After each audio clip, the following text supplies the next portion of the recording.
देखिए, हमने पाठ संख्या 3 शुरू किया था। शब्द विचार के बारे में हम शब्दों के बारे में जानकारी ले रहे थे और पिछले वीडियो में हमने इसका कुछ अंश पढ़ा था। यहाँ तक शब्द के जो भेद हैं, किन किन आधारों पर किए जाते हैं शब्द के भेद, 4 आधार दिए थे: स्रोत के आधार पर, रचना के आधार पर, प्रयोग के आधार पर और अर्थ के आधार पर। यहाँ तक हमने पढ़ा था, पिछले वीडियो में आपने देखा था। आज हम ये जो आधार दिए गए हैं शब्दों के जो भेद करने के लिए आधार हैं, इनमें से पहला आधार लेंगे स्रोत के आधार पर। स्रोत के आधार पर शब्द कितने प्रकार के होते हैं? शब्द के सीधे आपको भेद नहीं पूछे जाएंगे शब्द कितने प्रकार के होते हैं, हमेशा आधार के ऊपर पूछे जाएंगे स्रोत के आधार पर कितने प्रकार के होते हैं, या रचना के आधार पर शब्दों के कौन कौन से भेद होते हैं, या प्रयोग के आधार पर शब्दों के भेदों के नाम लिखिए। इस तरह से पूछा जाता है प्रश्न। ऐसे सीधे प्रश्न नहीं आएगा कि शब्दों के कितने भेद हैं। क्यों?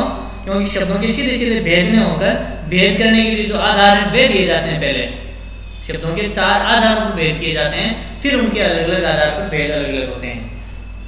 तो पहला आधार पढ़ते हैं हम, स्रोत के आधार पर शब्द।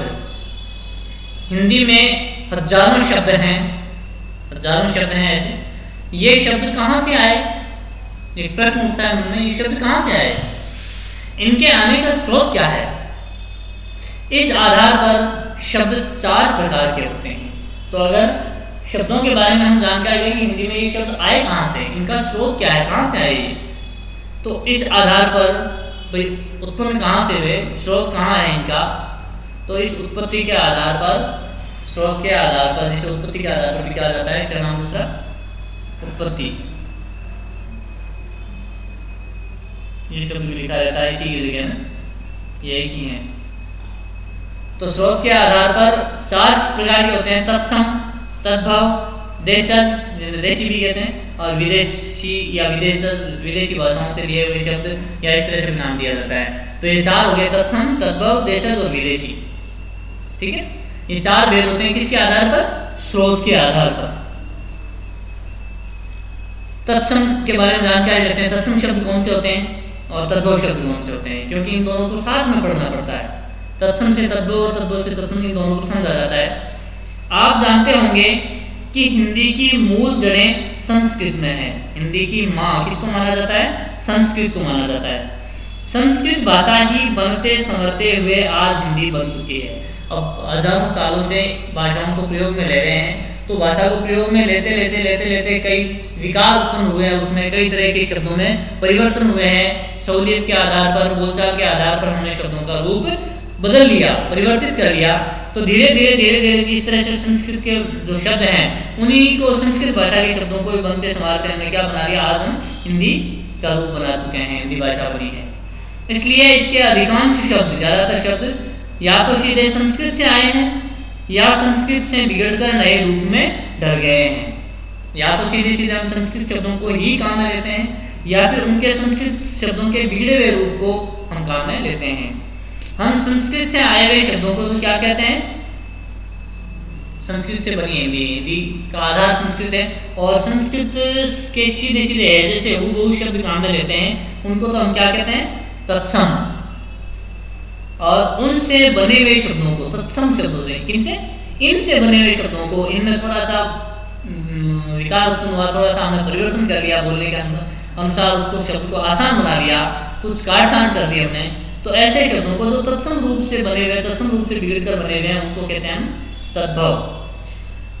उदाहरण देख लीजिए। उदाहरण देने के लिए, अग्नि तत्सम शब्द है, अग्नि, ठीक है, शुद्ध रूप में था, तत्सम संस्कृत शब्द था, तत्सम। उसी से बिगड़कर हमने एक शब्द बना लिया, इसी का एक पर्याय आग। ठीक है, अग्नि शब्द शुद्ध रूप में था, संस्कृत शब्द था, इसी का बिगड़ा हुआ थोड़ा सा परिवर्तित रूप हो गया आग। तो आग को हम क्या कहेंगे? तद्भव शब्द। और अग्नि क्या है? तत्सम शब्द। हिंदी में प्रचलित कुछ तत्सम और तद्भव शब्द इस प्रकार है, कुछ के उदाहरण दिए हैं तत्सम और तद्भव के।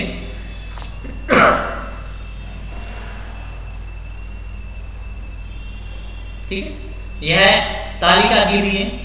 इस तालिका में आपको तत्सम और उसी तत्सम का तद्भव रूप सामने दिया गया है। जैसे शब्द है अक्षर, अक्षर से बनता है आखर। अक्षर बोलने में थोड़ा सा कठिन, इसलिए हमने उसको क्या कहना शुरू कर दिया, आखर। तो यह शब्द कहलाएगा तत्सम और यह कहलाएगा तद्भव। क्यों? क्योंकि यह शब्द इसी तत्सम शब्द का बिगड़ा हुआ रूप है। इसी तरह से अंधकार, जिसको हम आसानी के लिए कहने लगे अंधेरा, अंध, अंधा, अम्बा, अम्मा, अष्ट, आठ, अश्रु, आंसू, आम्र, आम। तो ये शब्द क्या है कि बोलने में थोड़े से कठिन थे।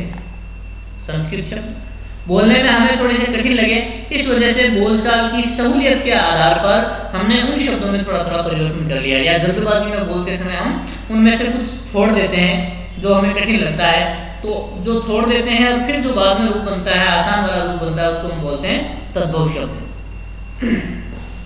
उलूक, उल्लू, कज्जल बोलने में कठिन था, हमने बना लिया काजल। कच्छप, कछुआ, कर्ण, कान, कर्म, काम, कपोत, कबूतर, काक, कौवा, गधब बोलने में बिल्कुल कठिन, गधा, गिद्ध, गिद्ध तो बना दिया हमने गीत, गाम, गांव, गृह, घर, गड़ा, गिद्ध, घी, चंद्र, चांद, चैत्र, चेत। इस तरह से हमने आसान बना लिया। जो तत्सम शब्द थे ना संस्कृत के शब्द, उनको बोलने में हमने आसान बना लिया। तो गलत कोई सा भी नहीं है, दोनों ही रूप प्रचलित हैं और दोनों ही रूप काम में आते हैं, इसलिए इनको हम तत्सम और तद्भव में बांटते हैं। तो ये सारणी है। आज हम यहीं तक पढ़ेंगे। तत्सम और तद्भव की ये जो सारणी है, यह आपको लिखनी है गृह कार्य के रूप में। तत्सम और तद्भव की ये जो सारणी दी गई है, इसको आराम से अपनी नोटबुक में लिखनी भी है और याद भी करनी है। आज के लिए बस इतना ही।